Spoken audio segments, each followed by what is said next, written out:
What's the point of having a website if you can't make money from it? So in this video, I'm going to show you how to add payment methods to your website. First thing you're going to do is log into your dashboard, and we're going to go to plugins, and we're going to add a new plugin. In the search bar, you're going to search for Stripe, and you're going to see that the first option is called WooCommerce Stripe Payment Gateway. You're going to add this plugin and navigate to WooCommerce, then Settings. Then you're going to navigate to Payments. Then you're going to enable the Stripe payment method. Once you've enabled the Stripe payment method, you're going to go to stripe.com and log into your Stripe account. Then back on your dashboard, you're going to click Create and Connect to Stripe account. You're going to follow the on-screen steps to connect your website with a Stripe account. And then on your Stripe settings, you're going to enable test mode and save the changes. Now, back on your Stripe dashboard, you're going to enable test mode and navigate to developers. Once you click developers, you're going to navigate to API keys, and you're going to copy the publishable key.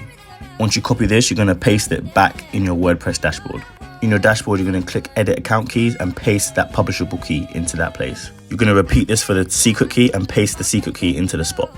After that, back on your Stripe account, you're going to navigate to webhooks, and you're going to add a webhook endpoint and click add endpoint. In your endpoint URL, you're going to copy the URL from your website Stripe settings and paste that URL into the endpoint URL on your Stripe account. For the description, you can put anything, but I just always put capture payments. Next, we're going to click select event, and you're going to click charge and charge captured for the event. After that, you're going to add event, and you're going to save those changes. Then on that same page, you're going to copy your sign-in secret code and copy that and paste that into your WordPress website Stripe settings, where it says test webhook secret. Make sure to always save the test keys and save the changes. Then if you go to your live website, you can test that you can now take payments. You should see the option to buy with Google Pay or Apple Pay, depending on what you're using. Because your website is in test mode, you can copy the fake card details and use that to make a test payment. Your test purchase should go through and you see a confirmation. You can double check this on your Stripe account and seeing that the payment has gone through on Stripe. Now we're going to do this for real. You're going to deactivate test mode, and we're going to repeat the same steps we did last time. Navigate to API keys, copy the publishable key, paste that back on your WordPress dashboard. Then you're going to copy your secret key and paste that back on your WordPress dashboard.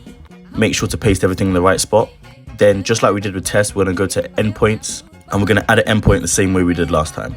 Copy the URL from your WordPress dashboard onto your Stripe account. Add a description, and you're going to select an event and pick the event charge captured. Then again, on that same page, you're going to copy the sign-in secret and paste that back onto your WordPress dashboard. Make sure to save all the keys. Then one thing you're just going to double check is that you've ticked Apple Pay and Google Pay to make it faster to take payments.